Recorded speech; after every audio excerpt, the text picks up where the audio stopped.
বাবুদা, অনেকদিন পরে দেখা, কেমন আছে? ভালো আছিস তো? হ্যাঁ, ভালো আছিস তো? শুনলাম নাকি পাড়ার নাটক হচ্ছে। হচ্ছে। আপনি কি ডাইরেক্টর হচ্ছেন শুনলাম? হ্যাঁ। আমার একটা শখ আছে, আমি জীবনে কোনোদিনও নাটক করিনি, আমি একটা নাটক করবো। তুই নাটক করবি? তা বলতো কোথায় যাচ্ছ? কোথায় যাচ্ছ? কত টাকা বলো না, দুর্ভিক্ষটাই বড়। মানবী তো বড় নয়, টাকাই বড়।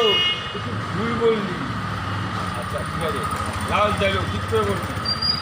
বাঘের লেজে পা দিয়েছ, এইবার তো মজাটা বুঝতেই হবে। বাগেলে যে পাড়া দিয়েছো, মজা তো বুঝতেই হবে। যা যা যা। হয়নি হয়নি হয়নি হয়নি।